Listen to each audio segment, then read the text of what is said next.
بسم الله على بركة الله. أصدقائي المشاهدين، أهلا وسهلا ومرحبا بكم مباشرة إلى استاد البورك سيتي في المدينة الرياضية، وهنا المباراة الختامية. هنا الفريقين يدخلان إلى أرضية الملعب الإيقاع لخوض المباراة الختامية.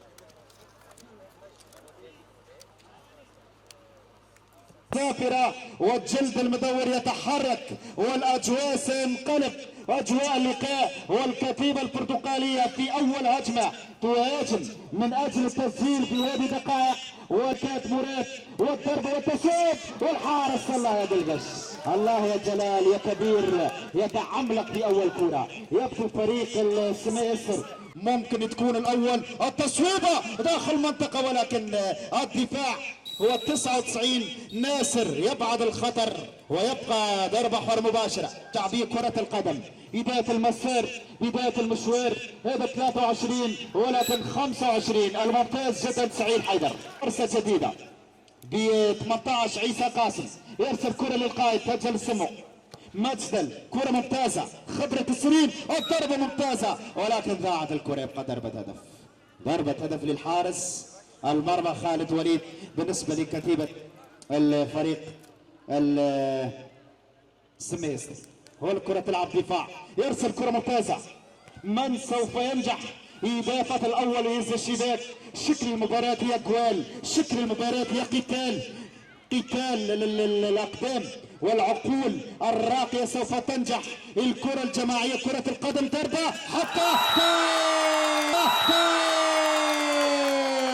الله الأول، الله الأول مبكرا. قلت لكم أن الأهداف جاية في هذه الدقائق، وها هي الإجابة.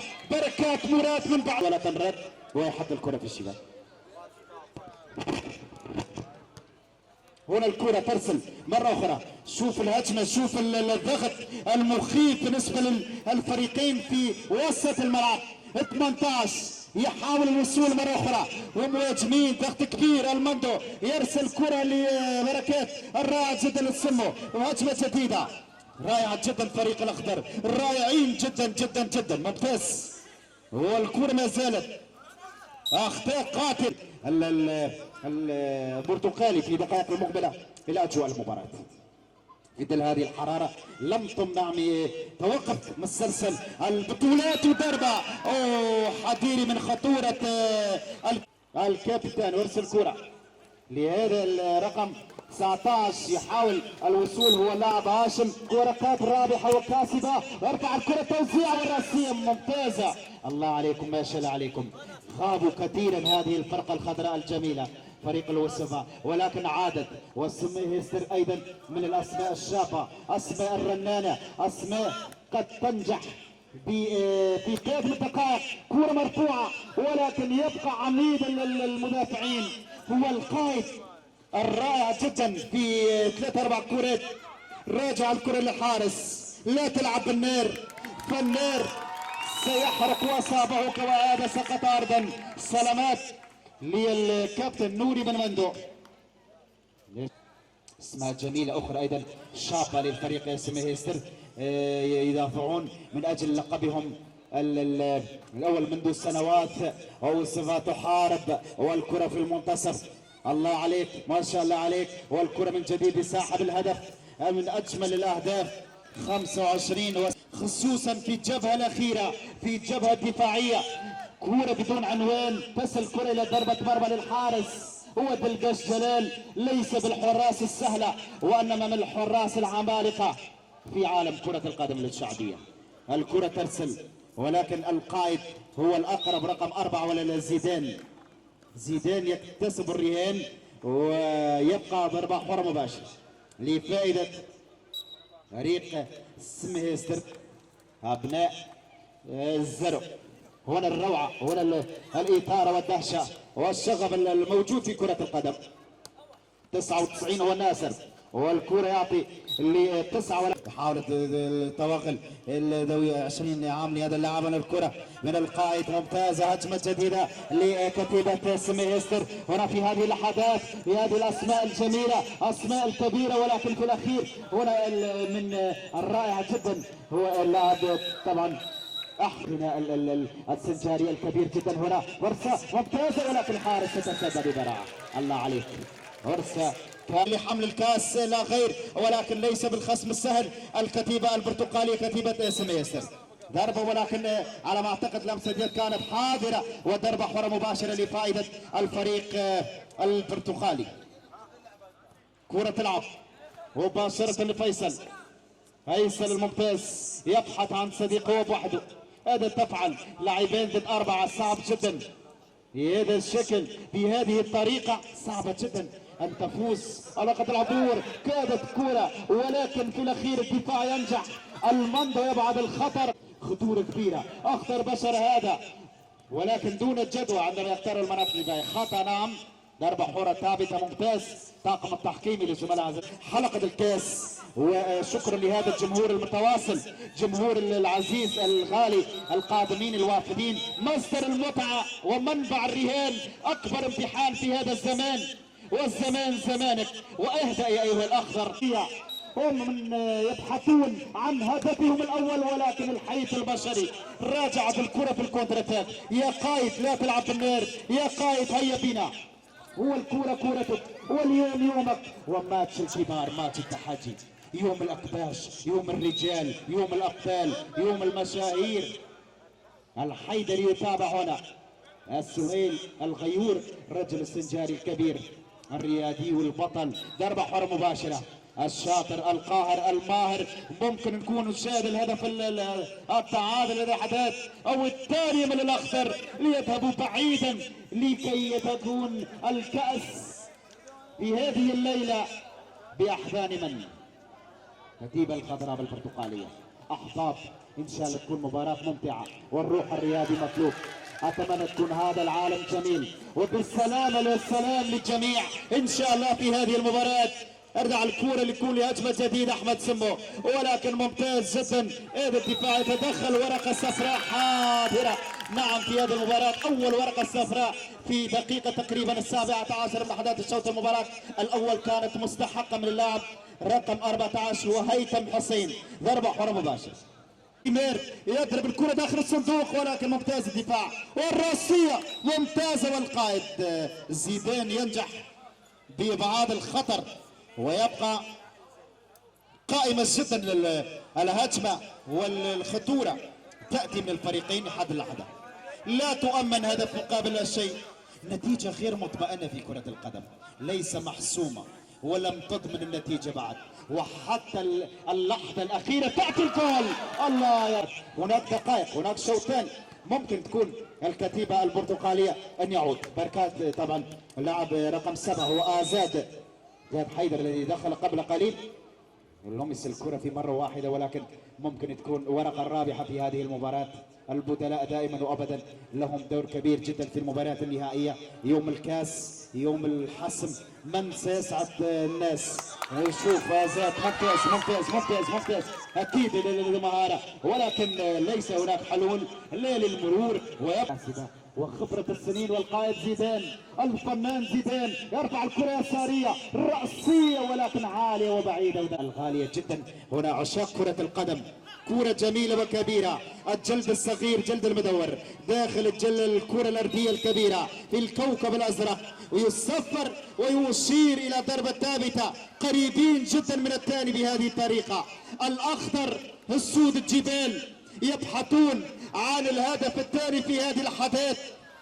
كرة القدم يا له من إثارة، يا له من شغف وتربع، وحتى كرة بعيدة جدا غير مركزة. أجمل لحظات كروية الزمان زمانك والمكان مكانك، ويجب ان تلعب بكل قوتك وبكل حذافيرك من اجل الظفر بالتتويج في هذا البركان في اي لحظه من اللحظات. والزمان زمان يضرب يا زاد بعيده بعيده بعيده. انت الكبير، انت الشهير، والمشاهير لهم دور حقيقه، والاسماء اللامعه في كره القدم العالميه ابهروا العالم بسيمفونيه من الجمال، يعزفون بقيثاره اوروبا وامريكا اللاتينوس سنجار بسنجار، والكوريست رياسات رياستار في كل انحاء العالم، في كل شبر من الدول العالم، في 195 دولة يلعبون كرة القدم، الدوريات المحلية والمباريات الودية. أولمبياد دي باريس نسختها الجديدة مليئة جدا بالحماس بالألعاب الجماعية والفردية. أولى البطاقات سين تتصدر بالميداليتين من ذهب، وفرنسا بميداليتين، بلجيكا وكوريا الجنوبية. المايسترو في الوسط هو القائد الجميل، القائد الكبير. غدار والخطر قادم إليكم، الخطورة قادم إليكم. يقطن الله الله يا كابيتان والحارس ممتاز. كرة ذهبت إلى الحارس وكانت ضعيفة، ويبقى بحوزته حيل الزيدان يرسل كرة مشتركة. الله على الكبير صاحب الهدف الجميل بركات مراد، يبحث عن ثغرة من أجل الضربة القاضية، من أجل ضربة الهدف وضربة الحسم ليضع قدما والنصف القدم اللي تأهل إلى الكاس، للربح الكاس. يوم الكاس، يوم البطولة، يوم الأخير، يوم الفينال في البطولة المحلية. كرة ممكن أن تأتي بالخطور بهذه الأقدام داخل الصندوق. الكرة الثانية والحارس والأقرب ممتاز. الحارس هو خالد يمسك الكرة، يرسل الكرة، لمسة يد، ورب عليك. ورقة صفراء مستحقة لاعب أحمد سمو رقم 19 للمباراة النهائية. أنت أمام الجمهور ويخلص ويرسل كرة بالرأس. 1-0. أولى الكرة تلعب خطورة كبيرة. الأخضر أفضل بهذه الأسماء يعني بالطول وبالعرض. نوري المندو يحرك الكرة للكابيتان السمو، وزيدان يبحث عن معجزة، يربح خطأ، تدافع الضربة كانت قريبة. ممتاز في الضربة الغدارة حقيقة القاتلة، ولكن يصطدم الحيط البشري. يقاتلون فريق وسبا، يبدو شكلهم في شوط المباراة الأول إن لعب في الشوط الثاني بهذه التشكيلة. وماذا لديه إنذار في الكرول وغناء طبعا يزيد. هنا الكرة في سجار العب زاد البديل، يتحرك حركاته رائعة، ولكن كرة القدم ليس باللعب الفردية، يحتاج اللعب الجماعية. أول خطورة، الله الله الله الله الله الله، خطورة ببراعة. لديكم حارس بطل وشجاع مثل هذا الحارس، في خبرة المباريات، في خبرة البطولات، في خبرة السنين. القائد يلعب دور البطولة، ولكن المدافع الذي دخل يلعب الكرة من جديد. جعل الكرة تدخل سليمان يحاول، ولكن يبقى حرة مباشرة للأخضر. هجمة جديدة الكونتراتاك، يحاول اللاعب فيصل، ولكن من جديد هجمة مثالية، واللاعب زيدان تقاتل في الكتيبة الدفاعية. الشيء مرعب في هذه المباراة حقيقة، لكن إلا حرارة ترتفع.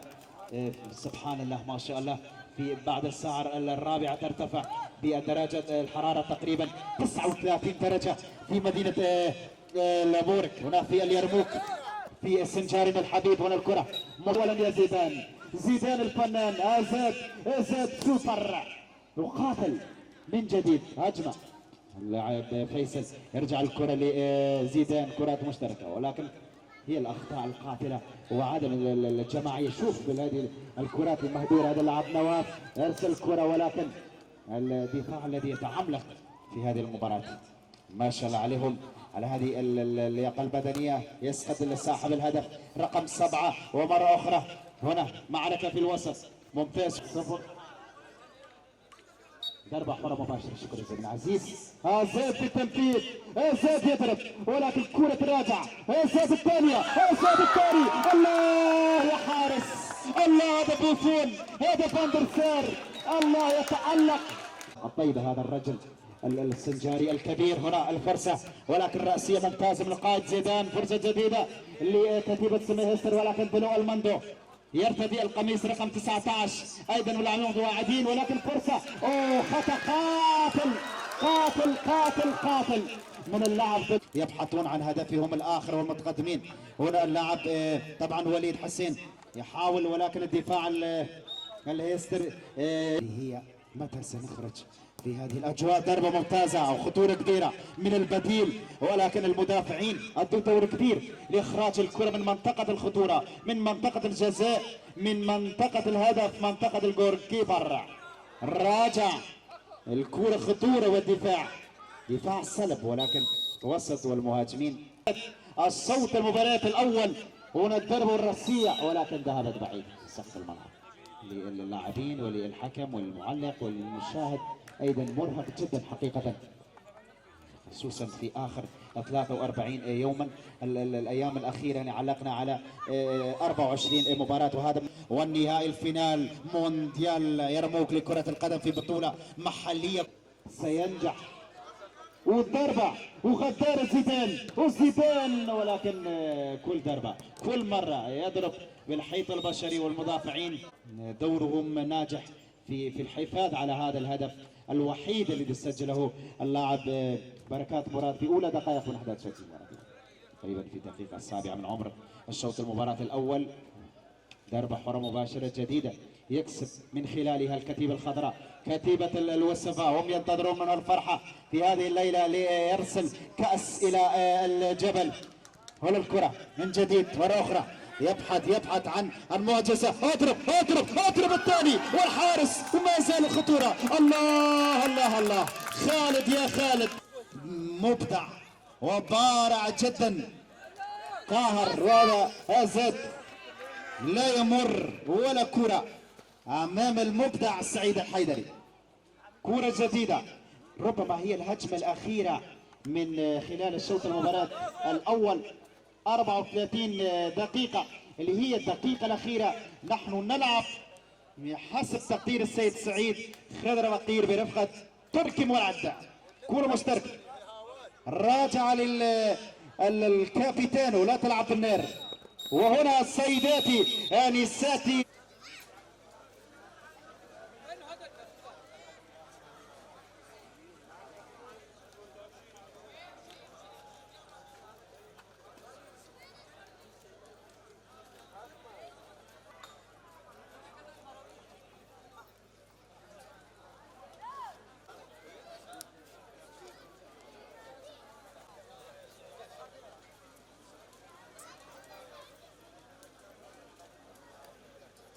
ثلاثين دقيقة جديدة والإثارة تبدأ هنا من ملعب الإيقاع. الكرة بحوزة الفريق الأخضر فريق المتقدم ولكن هناك خطورة كبيرة من الفريقين في شوط المباراة الثاني لأن نتيجة 1-0 في كرة القدم في الملاعب الخماسية هي غير مطمئنة تماما وأنما العبرة بالخواتيم. الكرة تصل للدفاع رقم 25 ولاعب سعيد الحيدري. إذا الكرة في المنتصف والفريق البرتغالي سميستر يبحث في أولى دقائق عن هدف أول ليريح الأعصاب حقيقة في هذه المباراة. إذا الكرة لمصلحة فريق الأخضر الفرق الأخضر. هذا وذلو أيماندو يحول الكرة من جديد ويبقى لزيدان. زيدان إلى آزاد يحاول المرور. آزاد سريع جدا هذا اللاعب يمر بالفعل الى القائد وضربه داخل منطقه الجزاء ولكن الكره ترسل الى ضربه هدف. زيدان يبحث عن تاريخ وبعيده جدا ولكن زيدان اللي القائد الرائع مجزر سمو يبحث عن انتصار ويبحث عن بطوله راسيه ممتازه. الله يجلون وان يعمقون جراحهم برأسية عيسى قاسم. يا عيسى يا فنان قلت لكم بالشوط الاول ان لعب باريان روبن حيث الشكل والقوه الدفاعيه الرائعه جدا. برافو عليك من عيسى قاسم بهذا الشكل من الشبه المستحيل ان ينجح بهذا الفريق بهذا المستوى ان يصل الى مرمى الحارس دلقاش جلال. الكره ولكن طالت وبعيده. الاخيره في عالم كره القدم اللي هي طبعا يستثمر عن الانتصار وعلى عن الفوز لا بديل. ليس وقت الكعب يا نوري، ليس وقت الحركات، وانما المعركه الطاحنه والمعركه الصعبه. يا علم الانسان يا فنان. وهنا الكره مرفوعه، سميهستر يبحثون عن تاريخ جديد لكتابه الكره. الله الله، ولكن الكره طالت عدت خارج المستطيل الاخضر، خارج الاستاديوم حجي كاسو، والكره يبقى بضربه حره مباشره يا زيدان. يا زيدان ركز يا زيدان، ارسل يا زيدان راسي، والكره مشتركه. زيد ربما اختار لاعب في الهجوم ويشرك لاعبا اخرا هو اللاعب محسن حسن رقم 11. هل سينجح في تسجيل هذه الورقه؟ هي الورقه الرابحه بالنسبه لفريق الهيستر. ضربه كره غداره منتشيه مصلح، وصراع العقول وصراع الرجال في هذه الموقعة من أجل. والضربة هنا الكرة ومندومة والراسية والكرة للبرتقالي. التعادل التعادل التعادل يا الله الله الله الله الله الله الله الله لهدف، والتعادل عادل. هجمة جديدة للأخضر، ولكن الكتيبة البرتغالية مصلحين طامحين من أجل كسب الرهان. خطأ الثاني احترافا، الكرة داخل منطقة الجزاء يتولفون، ولكن كرة سليمة. الكونتر اتاك، ولكن الأخضر أخضر أخضر. الله أنت رائع. هذا والله السعيد حيدر أفضل لاعب في المباراة نوري المندو، ولكن قبل كل شيء وهذه كرة جديدة وفرصة المندو، ولكن يبقى الخطر قادم 18. ورقة ورقة، أين تذهب يا زاد؟ هذا ليس من وأقدام ساعدة، وهذا الخبير ذوي 28 عام يرفع الكرة، ولكن ثالث عدت فوق الشباك الحارس. ستقلب الموازين، ولكن للهجوم غير جيد الفريق السميهستر، ليس لديهم محاربين. رأس الحربة يجب أن تكون هداف سريع ليخرج الفريق من مأزق حقيقي. وعشنا أيام جميلة وعلقنا على مباريات الكبيرة والكثيرة منذ عام 2005 في أكثر من 500 مباراة. هذه الكرة ضربة، ولكن تراجعت كاكر إلى الحارس بسلام في منطقة الأمان، هو بوحده ويضغط عليه نوري المندو. لم نشاهد نوري المندو كثيرا ولم يقدم ومن سيرفع الكاس يا زاد، يرفع الكرة ولكن طارت عدت، كانت قريبة. وليد يعيد ولكن اللاعب البديل السريع الرائع محسن حسن اول من الفينال المونديال كرة القدم الشعبية. الله الله يا دلقش، الله يا دلقش، يا سوبر يا سوبر يا سوبر، سوبر حارس ينجح لابعاد الكرة. ضربة يرسل ولكن بعيدة صعبة جدا. الكرات دون قمصان المنتخبات والفرق الأندية العالمية. كرة تلعب الأخضر أفضل، هو القائد، حاول الوصول والمندو يطلب الكرة، يرسل بالفعل ولكن ممتاز الدفاع نواف. يلعب دون أن يسجل هدف واحد. تحدد عن 18 عيسى قاسم، ولا الكرة وليد حسين يرسل مرة أخرى عيسى قاسم، كثير جدا عيسى، ولكن كل ما يقترب مدافعين مميزين عيسى يسقط، والحكم يقول كرة سليمة. يلا السقف في اسمه النواب، الثاني مرفوعة، الراسية من الدفاع. هدف للسرقة، الانتصار في هذا القرن 21. ولا نعرف من هو هداف البطولة ومن هو عدد الفرق. نعلم عدد الفرق المشاركين. هاشم هو الهداف البطولة، هاشم جلال هو الحاضر، هداف الحاضر اللي مسجل حاضر الان. هنا كرة الاخضر الاخضر الاخضر، لا لا لا لا لا لا لا لا لا لا لا لا، الله، فرصة بطبق من الماس، فرصة يضربوا على الراس الرصاص، ولكن لم ينجح بذلك. يؤجل الحسم، يؤجل السعادة بالنسبة لأنصار الفريق الأخضر. الشوط المباراة الثاني الشوط الكاس والشوط الاخير من المباراه التي ستنتهي. نتعرف على هويه الفريق البطل وهويه الوصيف او ضربات الترجيحيه ان تجأ المباراه الى التعادل وتعادل ايجابي بهدف لكل شبكه. ولكن ادوا الفريقان الجهد الجهيد في هذه المباراه رغم من قله التركيز وقله المهارات. والكره الثالث شفنا في لحظات كرويه مغايره تماما للكره في هذا الزمان. والكره هنا ترسل زيدان ونوري المندو. نوري المندو فقط هو حضور فقط في هذه المباراه على اساس هو المهاجم. والكره ارسل الى الحارس سهله جدا لحارس خالد. انت كبير يا خالد. اذا انقذ في الشوط الاول بكره كانت قريبه من الثاني من القائد. الكرات الطويله يجب ان نلعب بالباسات القصيره هي الافضل في الملاعب الخماسيه والاحسن بكثير وبكثير اللي هي اللعبه الجماعيه كره القدم. نحن نعيش في اجواء طبعا في اولمبياد وتصويت من وليد الحسن يبقى ضربه حره مباشره اخرى. كل لاعبي البرتقال يلعبون في الدفاع وفريق الاخضر يهاجم لكن دون النجاح. وازاد يحاول ازاد في فرصه ازاد في ضربه والكره تذهب خارج ارضيه الملعب. سقط ارضا والحكم قريب. ورقه صفراء حاضر يا فيصل. يرفع الورقه الصفراء اللي هي الرابعه في هذه المباراه من السيد سعيد خضر الفقير. جول الكاس يسعد الناس والضربه وشوطه والكره جول الله يا بطل يا خالد. الله يا بطل يا خالد. كرة اخرجها من كرسي الحوت. كرة اخرجها على باب المرمى. ضربة حرة مباشرة الان. يرفع الكرة خطيرة جدا ولكن الدفاع من بعيد.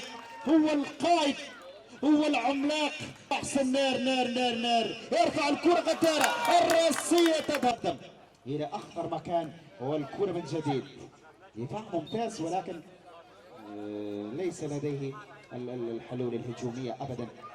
هنا من جديد وليد حسين. وليد يرسل كرة ولكن في كل مرة هناك لاعب اسمه زيدان واللاعب الاخر تقاتل من اجل الكاس وللكرة والمعركة طاحنة والكرة غدارة. الله تم الصاروخ والحارس خالد انت خالد انت الرائع. هاشم والهداف البطولة يشترك في المباراة والكرة تلمس كرة هاتل وهجمة جديدة. نوري المندو تحاول والكرة وين مباشرة الآن. دقائق أخيرة مثيرة اللي يسجل يسرق الانتصار. هدف من ذهب من سيكون عريس المباراة عريس المونديال عريس الكاس وللكرة. ولكن هاشم كرة راسية من المهاجم القلب النابت ليستلم زمام الامور. يرفع الكرة توزيع وعيسى قاسم وخطأ ضده ويبقى ضربة حرة مباشرة الان. اجواء اللقاء وايمن بالسيطرة على التعادل الايجابي والتشير. 14 تسرق الان من جديد واللاعب هيثم خلف. ضربة يرسل كرة راسية ممتازة والحارس والاقرب وغدار وقاتلة ولكن خطأ يضغط. وهذا ايضا الاخر هيثم. الكرة من زيدان يرسل الكرة الراسية سهلة جدا الى حارس المرمى. اجواء ملعب الايقافي الخماسي هنا عرس واحتفال وفستيفال الكروي الشعبي. عشنا اجمل دقائق حقيقة كرة والخطورة كبيرة ولكن المدافعين هم اقوياء حقيقة. مدافع فريق اسمه هيستر يلعبون بطريقة الروح جدا قتالية على طوال الشوطين من المباراة. المثيرة عن هذه المباراة تصويبة ممتازة للركنية ممتازة القوة الهجومية الغاضبة يكسرون آخر الكاس وضربة ركنية. الله قوية صاروخية لكن عدت والكرة لمست من أحد لاعبي الفريق البرتقالي. كل شيء وللكرة والرأسية ممتازة لكن ثالث وعدت ويبقى ضربة ثابتة. لم يبقى الا دقائق القليله دقائق جنة جنون. فن الفنون انت كبير. والحكم يصفر والحكم يشير ويهاتف. لديك ورق هل سوف يكون لهم كلمة؟ التصويبة ولكن مدافع ممتاز. والثاني الرائعة، والثاني ممتازة، الكرة جول. لا لا لا لا لا لا لا لا لا لا خلاص. سيذهب مع من؟ الكرة ولكن المدافعين سلسلة ومنظومة وفرقة خضراء جميلة جدا وكبيرة. الله. والكرة لضربة الهدف. ضربات الحد الترجيحية سيحسم المباراة. وانتهى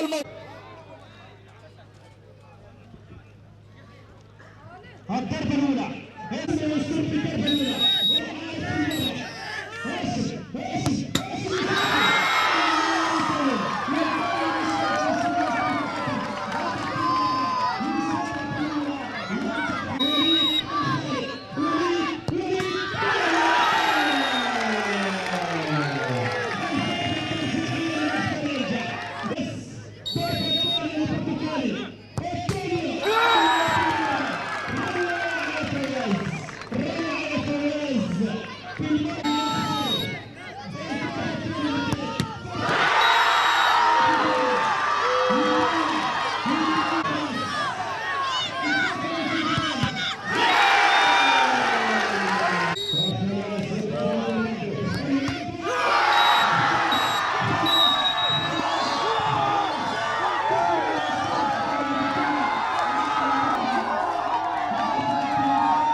ور حسن تبدأ. نعم. مرحبا.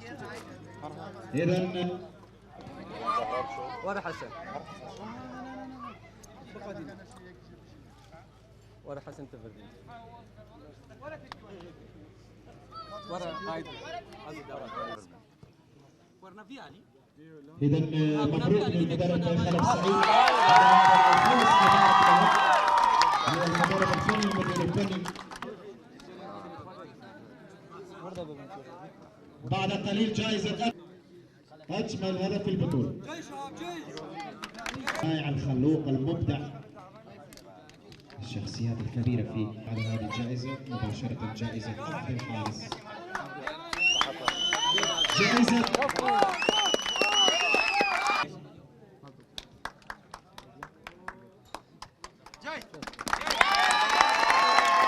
من خلال توزيع الجوائز الفردية. مبروك للفريقين طبعا، للاخضر وللبرتقالي سيميستر، فريق الفريقان الرائعان جدا. نوجه لهم تحيه كبيره جدا، ولكل انسان يحب ويعشق كره القدم ويحترم القوانين ويؤدي القيم الانسانيه في كل مكان. نحييكم دائما وابدا. عشنا ساعتين من الزمان باجمل صوره لاعطي السعاده. طبعا رياضه افضل تمرين في العالم اللي هي مكان السعاده والفرح والسرور. أتمنى أن لا يحدث هناك شغب ومشاكل وقلة الاحترام بين الجمهور وبين الفريق في مثل هكذا أماكن نظيفة وجميلة ورائعة جدا. جزيرة دائما وأبدا. كيف يصل العالم إلى الصحة، إلى الجمال، إلى الاحترام، إلى الفن.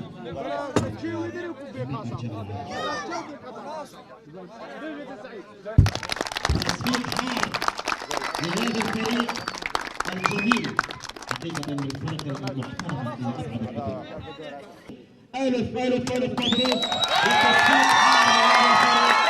أجمل تهنئة وأرق تحية لفريق سيميستر للتتويج ببطولة دورة المحلية بقيادة السيد سعيد خير فقير وزميله تركي نواف. ارفعوا كاسكم واسعدوا ناسكم، فهذا من نصيبكم، وكرة القدم فوز وخسارة.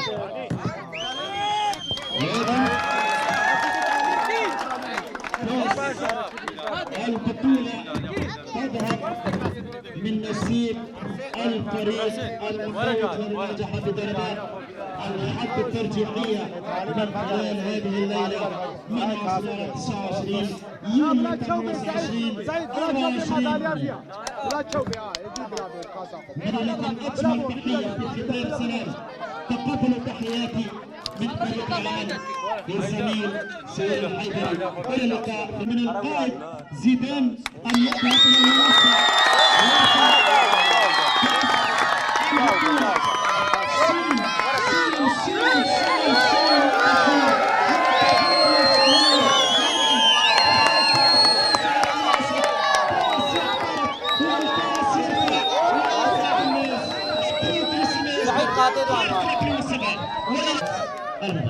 هم ينتظرون فقط 5 دقائق وبعد